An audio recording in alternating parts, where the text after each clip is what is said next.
Humano Derecho Radio Estación presenta.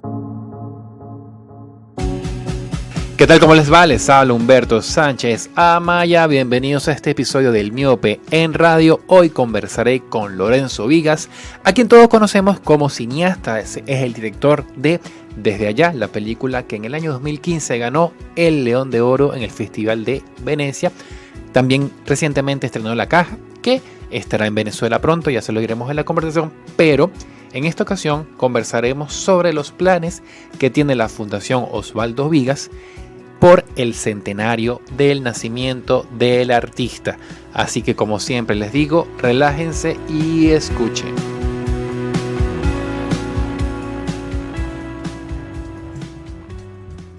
Y me encuentro acá en estudio con Lorenzo Vigas, quien viene a hablarnos de las actividades de la Fundación Osvaldo Vigas por el centenario del nacimiento del artista venezolano. En agenda hay distintas actividades, ¿no? Entre las más importantes está la muestra que organiza el Museo de Arte Moderno de la Ciudad de México, así como una exposición en Boca Ratón.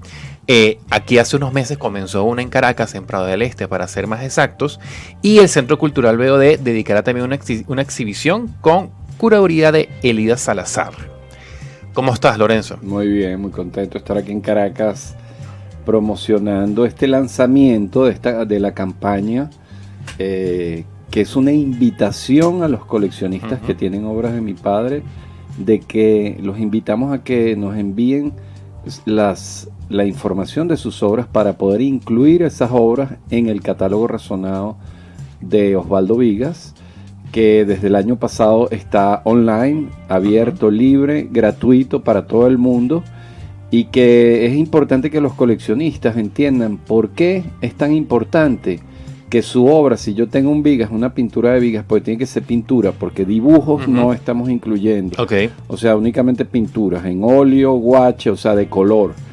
¿Por qué si yo tengo una pintura es tan importante que se incluye en el catálogo razonado? Primero, porque cuando se incluye ya es un auténtico, ya inmediatamente tú sabes que tu obra es auténtica, porque hay muchísimas falsificaciones en la calle, entonces ya queda autenticada. Y además, apenas ingresa al catálogo, la obra adquiere muchísimo más valor.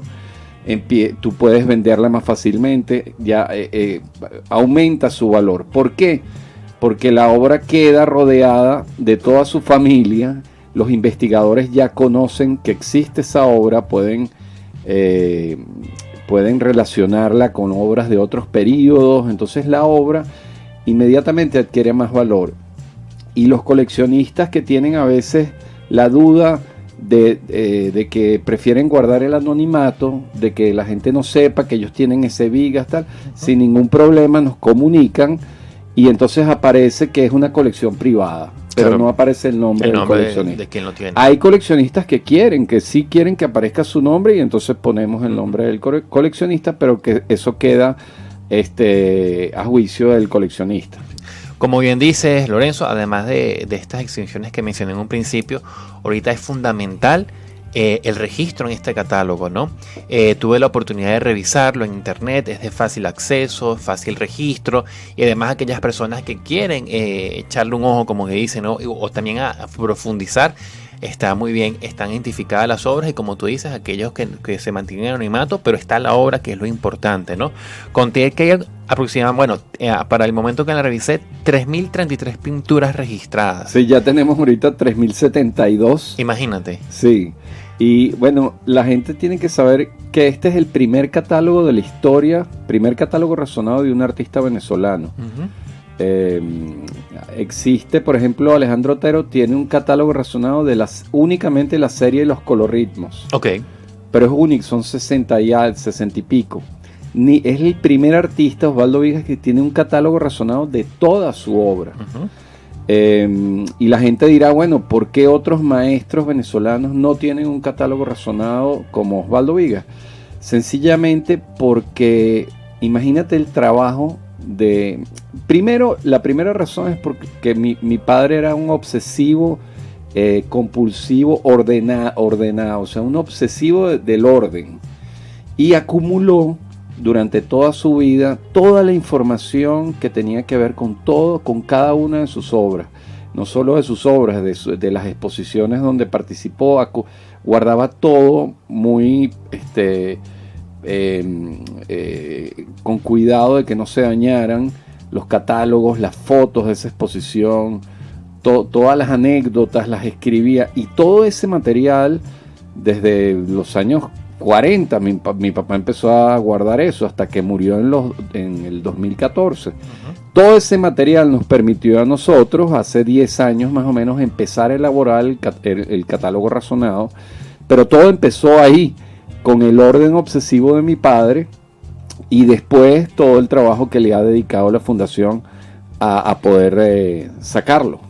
Además lo estructurado que está, por ejemplo, una muestra de esa estructura y bien razonado que está, ¿no? Por ejemplo, uno puede revisar incluso el número de obras que tienen por periodos, ¿no? Del 39 al 49, para el momento de las 3033, sí, eran 136, del 50 al 59, 489, hasta ahora el periodo con mayor número reunido está el del 60 al 69 con 868, del 70 al 79 411, 80 89 253, 90 99 311, y luego hubo también un periodo bastante numeroso del 2000 al 2013, 601 obras, Lorenzo. Sí, imagínate, es que no son solo las obras. Tú te metes en una obra y esa obra te lleva a una exposición, y esa exposición te lleva a unas fotos. Esas fotos te llevan o sea, tú te pierdes ahí en ese mar de información. Por eso lo maravilloso del catálogo razonado es que no es solo la obra de Vigas, sino es lo que era el movimiento de las artes plásticas en Venezuela en los años 40, 50, 60, 70. Por eso es una herramienta muy valiosa para el investigador, pero no solo para el investigador, para el aficionado.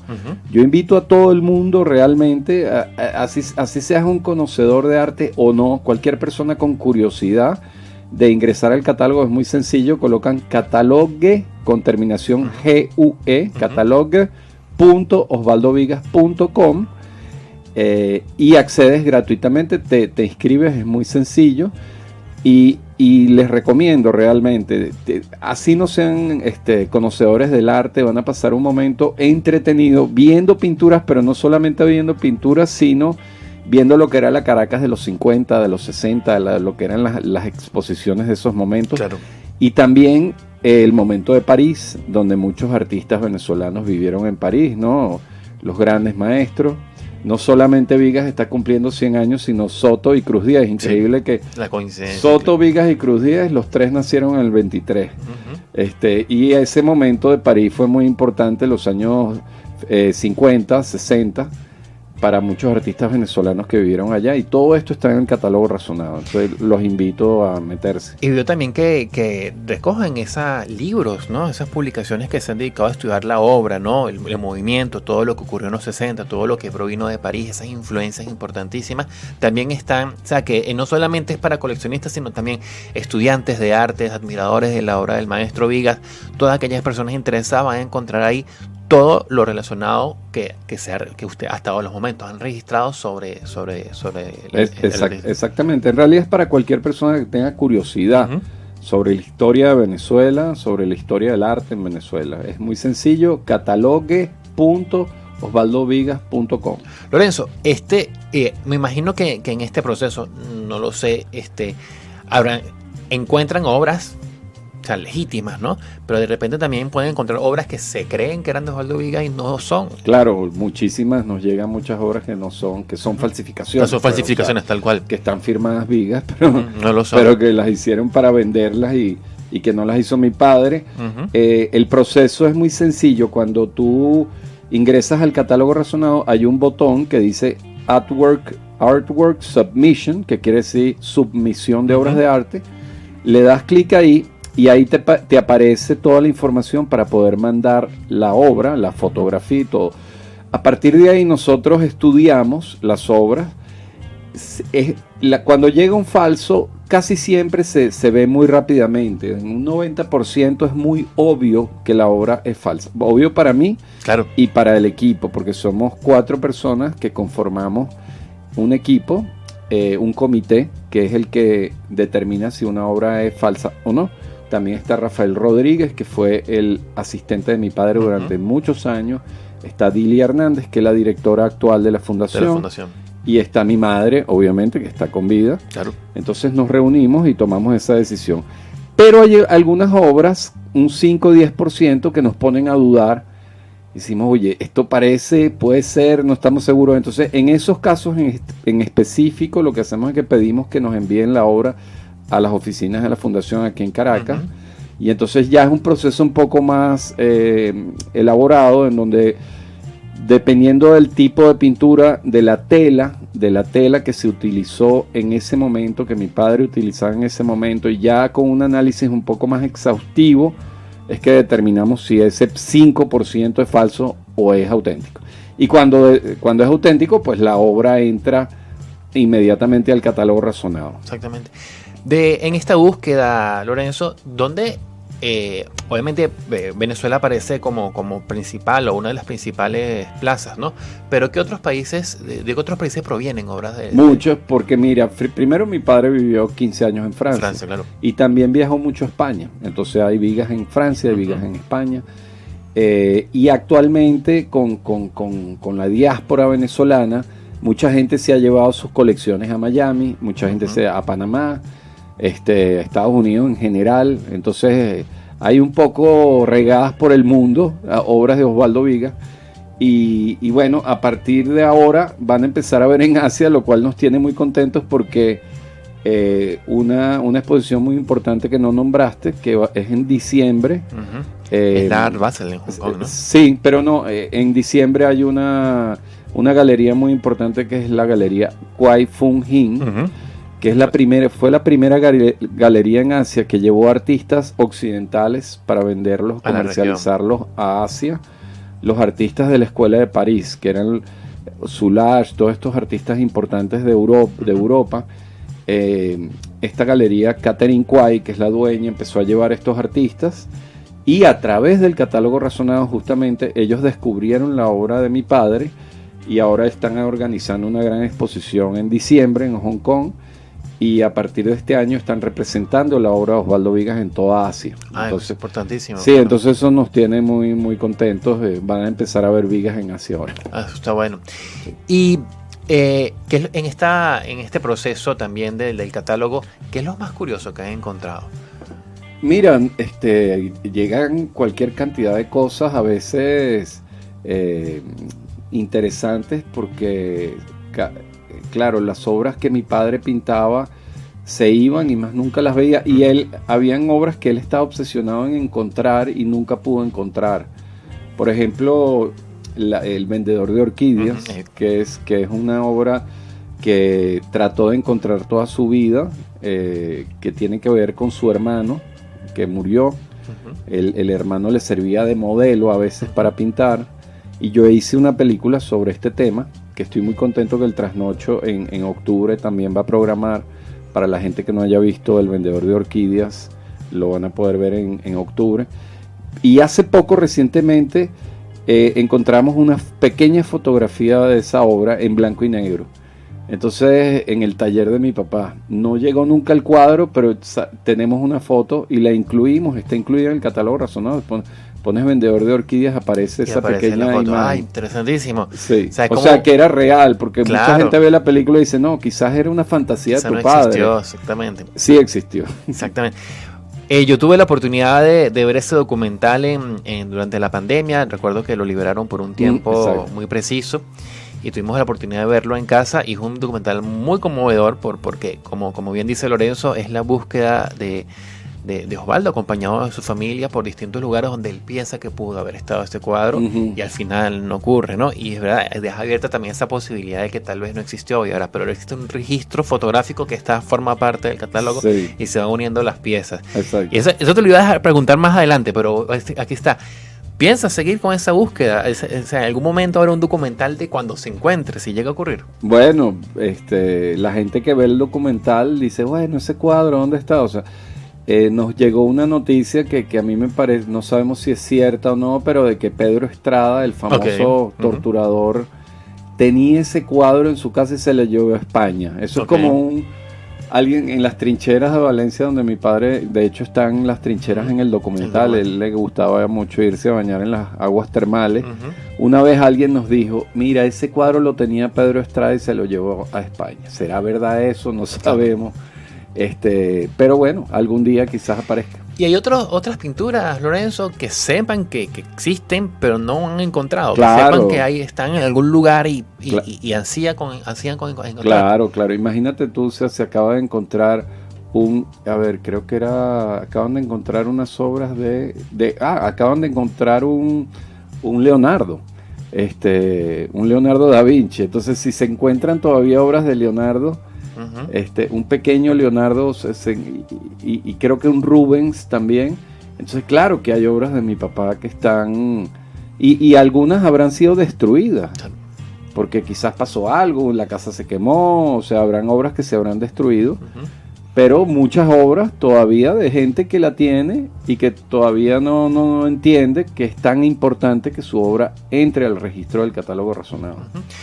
Como hijo de Osvaldo, Lorenzo, y como uno de los más cercanos testigos de ese momento de creación de tu padre, cuando ves la obra, cuando ves estas obras, ¿no? Y todos los lugares donde empiezan a registrarse personas que tienen, ¿cuál consideras, tío? ¿Cómo lo ves tú en retrospectiva? ¿Por qué tu padre se volvió un artista tan importante para el mundo del arte? Bueno, yo creo principalmente porque mi papá fue el primer artista en Venezuela en transcribir los códigos de nuestros antepasados. O sea, la cultura precolombina que existía antes de la llegada de los españoles, la influencia africana que ha sido muy grande en Venezuela. Él fue el primero que se obsesionó con todas esas raíces, los petroglifos, ¿no? Y las transcribió en una obra contemporánea para ese momento. Yo creo que esa es la principal fuerza de la obra de mi padre y lo que la hace tan trascendente. La hermana con artistas como Rufino Tamayo, el mexicano, o como Wilfredo Lam, el cubano. Y tiene ese gran peso, ¿no? Y luego se fue a Francia, donde en Francia exploró los movimientos que estaban en boga en ese momento, que eran el informalismo, el constructivismo, claro. Pero nunca perdiendo como esa cosa de que tú sientes cuando ves un Vigas, que sientes que te vas como a los orígenes de nuestra cultura. Esa es la fortaleza de la obra de mi padre. Sí, y se siente, y además en cierta forma, cuando uno ve los murales, también está esa esencia de lo público, ¿no? De exhibir al advenedizo que puede pasar por algún lugar, ¿no? En este caso, el transeúnte, el ciudadano. Exactamente, él como que se empapó de las corrientes de la época, pero también supo como mezclar todo con esa esencia, con esa curiosidad primigenia, por decirlo de alguna forma, sí, ¿no? Él tenía su contexto. Él cuando descubrió, fíjate, él se crió en Guacara, Tinaquillo y La Pastora, en los pueblos en Carabobo, pero él vivía muy cerca de Vigirima, donde hay unos petroglifos muy bellos. De hecho, al comienzo del documental, él sube y ve esos petroglifos. Sí, me acuerdo. Eso lo marcó de niño, esas imágenes, primeras imágenes de nuestros ancestros. Y luego se obsesionó y empezó a viajar por toda Venezuela cuando era muy joven y cuando ningún artista hacía eso, buscando justamente esas señales de las primeras culturas. Llegó hasta la Guajira a ver cómo se pintaban las guajiras, la cara, y esas son las cosas que tú ves en las primeras brujas de mi papá. Son todas esas señales que él recibió de sus antepasados y que mantuvo durante toda su carrera. Y a diferencia de quizás algunos artistas de sus contemporáneos con él, no hay rigidez en su forma, ¿no? Hay una en cierta forma, no sé si llamarlo maleabilidad, ¿no? Y eso también es muy cercano a uno, ¿no? Sí, es cierto, porque fíjate que mi padre nunca cuando se sentía cómodo en un momento cambiaba. Hay artistas que consiguen una fórmula y ya, la consiguieron y se quedan ahí. Se me ocurren varios venezolanos, ¿no? Pero mi padre, cuando sentía que había conseguido algo y se sentía cómodo, cambiaba. Claro. Porque justamente ese lugar de no como la comodidad es muy peligrosa en el arte. También yo cuando hago películas, es muy... Si no tomas riesgos, si no asumes riesgos, no vas a conseguir una obra que te sorprenda, vas a caer en la repetición. A mí me pasa también cuando yo hago, ahorita que estoy escribiendo una nueva película, escribí películas de hombres y relaciones de padres e hijos, ahorita quiero hacer algo completamente distinto, aunque pasé un tiempo haciendo eso, pero ponerse en una posición incómoda, yo creo que es sano para el arte. Por eso mi papá, cuando se sentía cómodo con algo, cambiaba. Claro. Sí. Y estamos en Bellomonte y tenemos muy cerca Ciudad Banesco, donde es famoso el mural de Vigas.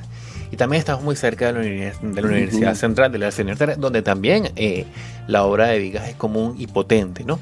¿Qué otros lugares en la ciudad consideras que tienen ese privilegio, por decirlo de esa forma? Bueno, lastimosamente no hay más murales de artistas, de otros artistas. Caracas se prestaría muy bien para hacer murales de otros artistas importantes, no solamente de Osvaldo Vigas. Ojalá hubieran más.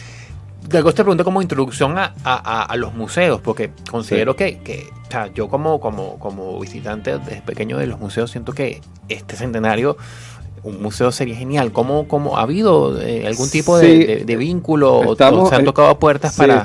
Estamos en conversaciones con bueno, lo que es seguro es ya lo de la sala BOD. BOD, exactamente. Que es una sala muy bella, donde en febrero del año que viene Elida Salazar va a hacer la curaduría. Pero estamos en conversaciones con otro museo de Caracas a ver si hacemos una individual de Osvaldo Vigas este año. ¿Recuerdas cuál fue la primera obra de tu padre que viste, Osvaldo? Coño, esa es una pregunta complicada, porque yo nací rodeado de pinturas. O sea, claro. Yo pienso que muy probablemente en Mérida, porque yo nací cuando mi padre era director de cultura de la ULA. Okay. En el año 67, yo nazco en Mérida y vivíamos, mi padre trabajaba en la ULA y pintaba en la casa. Entonces yo crecí esos primeros 3 años viendo la serie de las María Leonzas, que era lo que justamente estaba haciendo mi padre cuando yo nací. Hizo una serie muy importante dedicada en honor a María Leonza, la señora del Tapir. Hay pinturas muy bellas que ahí en el catálogo Razonable las puedes ver. Sí, yo me imagino que María Leonza fue la primera figura que yo habré visto. Imagínate. Sí. Y en algún momento, en esos primeros impulsos creativos, Lorenzo, o sea, ¿subiste frente a un lienzo? Yo, mira, cuando era adolescente, nunca pinté de niño. Bueno, como pintan los niños, claro, quiero decir. Papel bond y los creyones. Pero de adolescente dije, bueno, ¿qué se sentirá? Y un día me senté ahí en el taller de mi papá, agarré un lienzo y me puse a hice, no sé, habré hecho unas 5 o 6 pinturas y me di cuenta que no tenía la pasión que tenía por las películas, ¿no? Claro. Porque las películas sí fue una pasión desde que empecé a ver películas, me apasioné.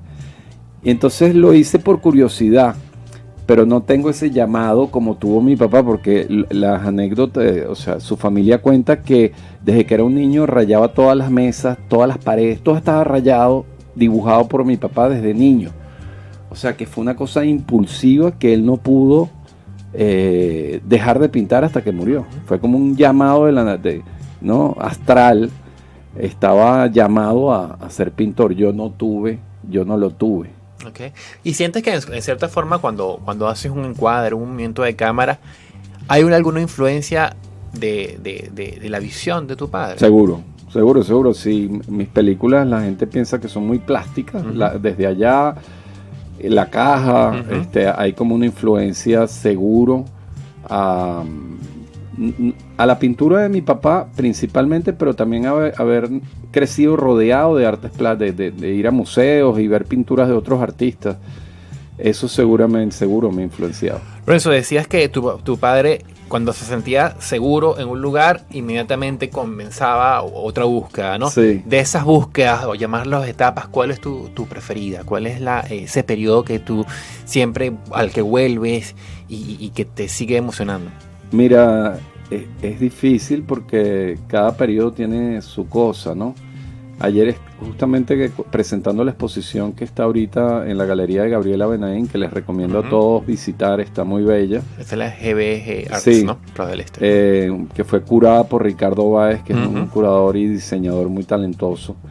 Estaba hablando de un periodo cuando él tuvo una exposición en París en el en el 93. Okay.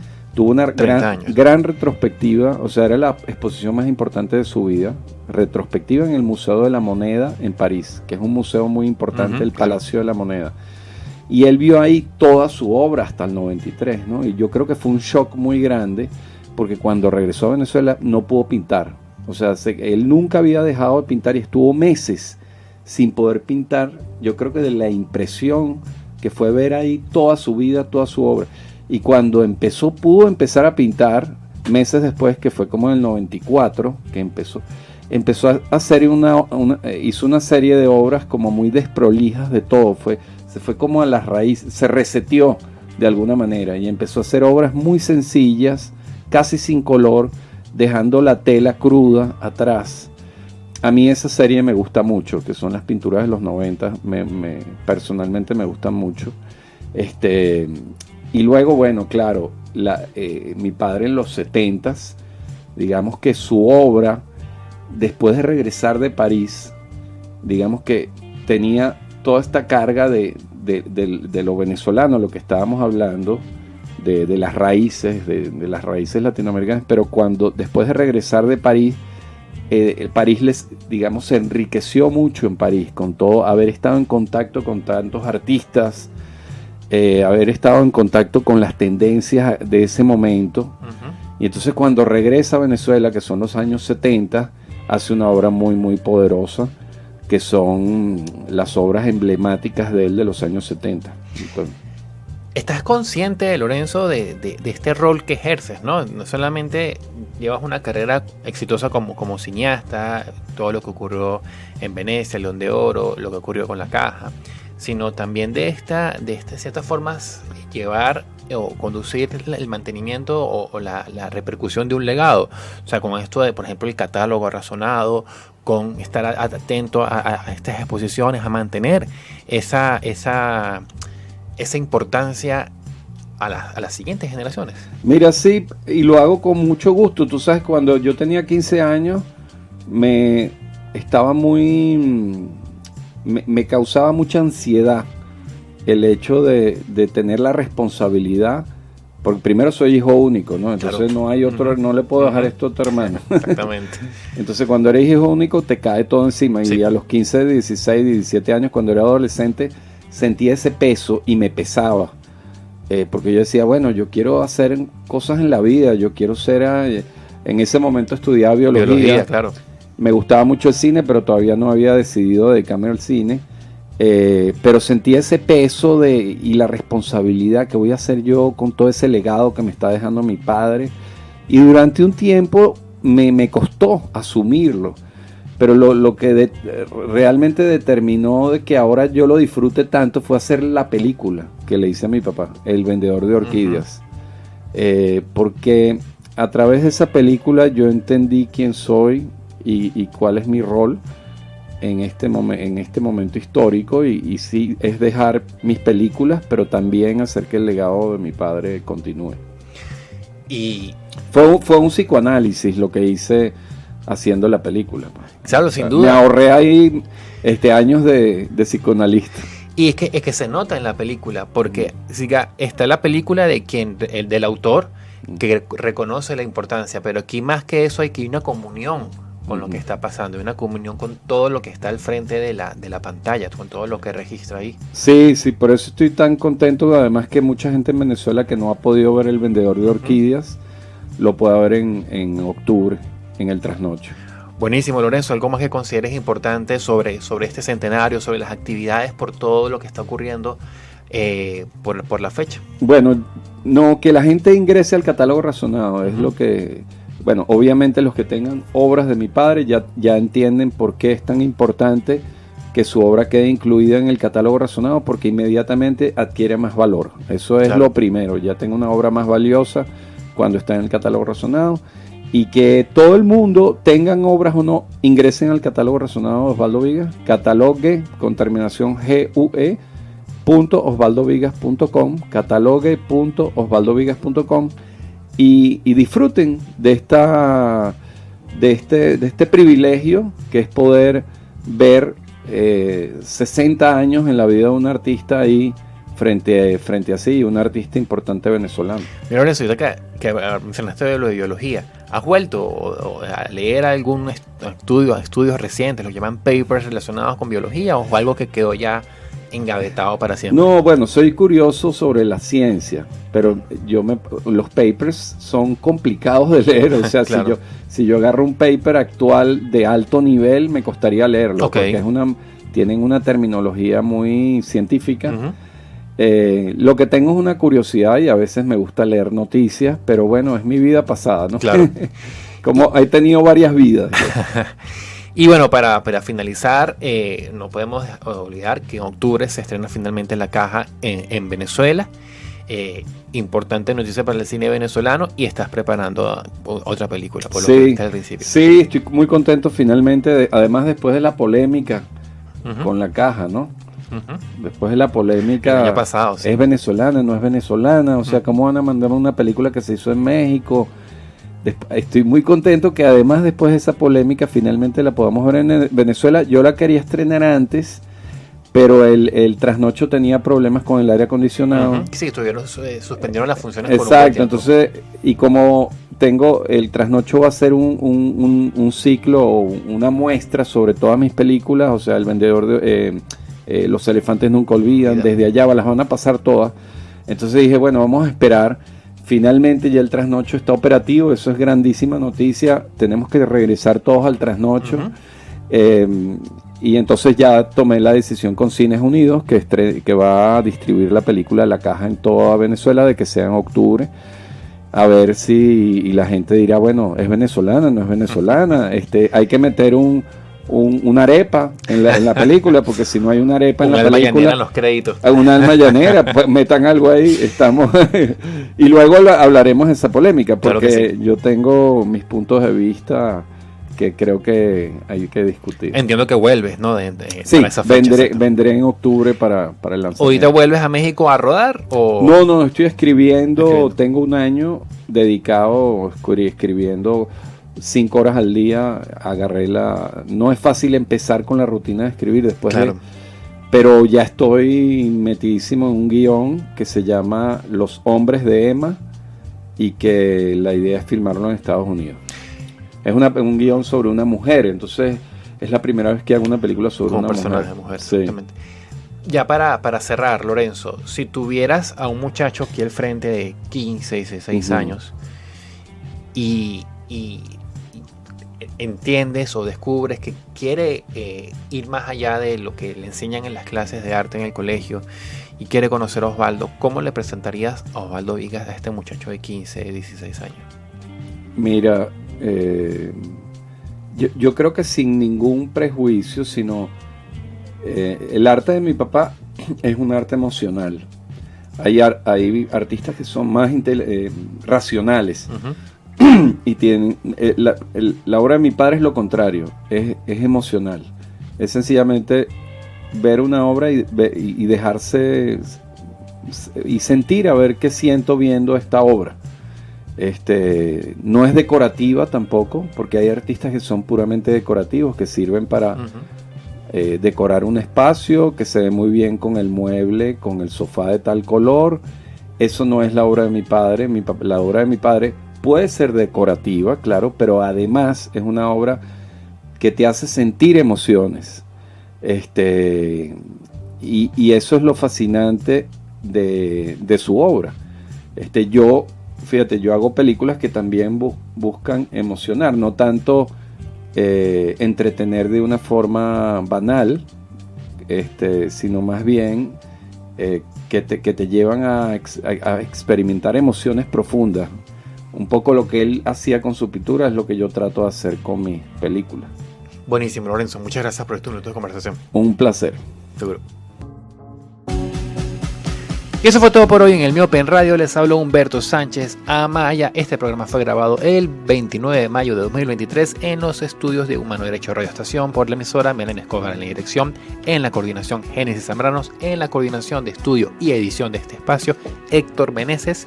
Síganos en redes, @Humberto Sánchez en Twitter, @El Miope Cultura en Instagram. Nos vemos.